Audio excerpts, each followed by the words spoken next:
नमस्कार दोस्तों, कैसे हैं आप लोग। गाइस उम्मीद करती हूँ आप सब लोग बहुत अच्छे होंगे। आज हम बात करेंगे 8th पे कमीशन को लेकर और बहुत ही इम्पॉर्टेंट वीडियो रहने वाली है। एंड आई होप गाइस कि आप लोगों को ये वीडियो काफ़ी ज़्यादा अच्छी लगने वाली है। बेसिकली 8th पे कमीशन के बारे में हम सब काफ़ी बात कर रहे हैं। तो मिल गए संकेत। 1.2 करोड़ केंद्रीय कर्मचारियों की सैलरी और पेंशन में होगा इतना इजाफा। तो क्या न्यूज़ निकल कर सामने आ रही है, इस पर बात कर लेते हैं। तो चलिए ज़्यादा देर नहीं करते, वीडियो स्टार्ट करते हैं।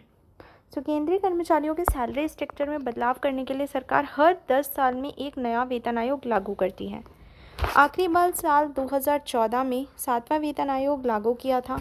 इसकी सिफारिश साल 2016 में शुरू हुई थी। उस समय कर्मचारियों की बेसिक सैलरी में तगड़ा उछाल आया, लेकिन अब कर्मचारी 8वें वेतन आयोग के लागू होने का इंतजार कर रहे हैं। केंद्र सरकार जनवरी 2025 में 8वें वेतन आयोग 8th पे कमीशन के गठन को मंजूरी दे दी है, लेकिन अभी तक इसे लागू नहीं किया गया है। ऐसे में केंद्रीय कर्मचारी और पेंशनर्स के मन में यह सवाल उठ रहा है कि कब तक 8वां वेतन आयोग लागू होगा और सैलरी पेंशन में कितना इजाफा होगा। बता दें कि हाल ही में नए आंकड़े सामने आए हैं, जिसमें पता चला है कि बेसिक सैलरी में कितनी बढ़ोतरी होगी। मिल गए संकेत, इतना बढ़ेगा फिटमेंट फैक्टर। नए वेतन आयोग के लागू होने के साथ ही फिटमेंट फैक्टर को भी संशोधित किया जाता है। सरकारी कर्मचारियों को उम्मीद है कि पिछली बार की तरह इस बार भी फिटमेंट फैक्टर में तगड़ा उछाल आएगा। बता दें कि पे स्केल को रीकैलकुलेट करने के लिए इस मल्टीप्लायर का इस्तेमाल किया जाता है। 7वें वेतन आयोग में फिटमेंट फैक्टर 2.57 रखा गया था, लेकिन हाल ही में नए आंकड़े सामने आए हैं जिनमें यह पता चला है कि 8वां वेतन आयोग फिटमेंट फैक्टर 2.86 हो सकता है। यदि ऐसा होता है तो सरकारी कर्मचारियों की न्यूनतम बेसिक सैलरी 18,000 रुपये से बढ़कर 51,480 रुपये प्रति महीना हो जाएगी। वहीं पेंशन भोगियों की न्यूनतम पेंशन 9,000 रुपये से बढ़कर 25,740 रुपये प्रति महीना हो जाएगी। भत्तों में होगा बदलाव।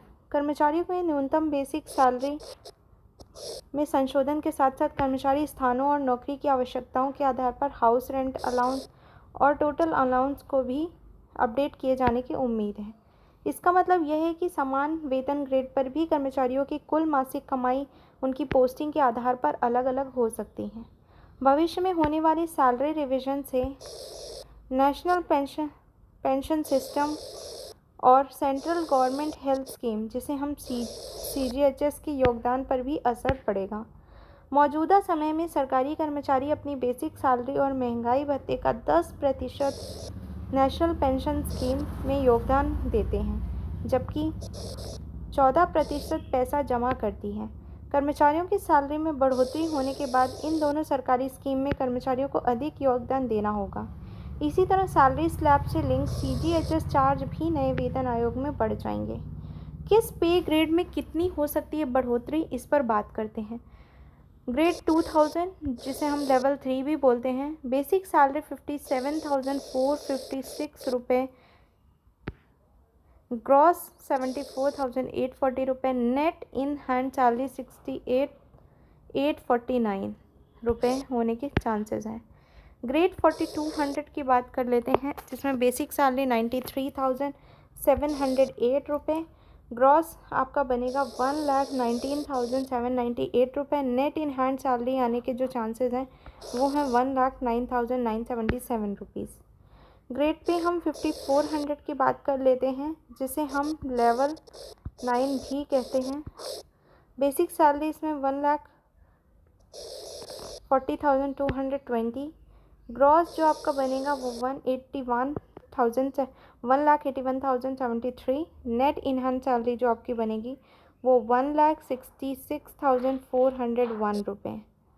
ग्रेड 6600, जिसे हम लेवल 11 भी कहते हैं, बेसिक सैलरी इसमें 1,84,452 rupees, gross salary 2,35,920 and net in hand salary 2,16,825।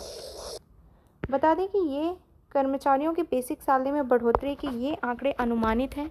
केंद्र सरकार की ओर से अभी तक 8वें वेतन आयोग और सैलरी हाइक को लेकर कोई आधिकारिक घोषणा नहीं की गई है। कर्मचारी 8वें वेतन आयोग पर आने वाले हर एक अपडेट पर नज़र बनाए हुए हैं। जैसे ही 8वां वेतन आयोग लागू होगा, कर्मचारियों को इसका सीधा लाभ मिलेगा। सो ये थी अपडेटेड वीडियो जो निकल कर सामने आई थी। एंड गाइस, आई होप आपको वीडियो अच्छी लगी होगी। तो please do like the channel and please keep sharing, keep loving. And मिलते हैं अगली वीडियो में। जब तक के लिए अपना ख्याल रखिएगा। जय हिंद, जय भारत।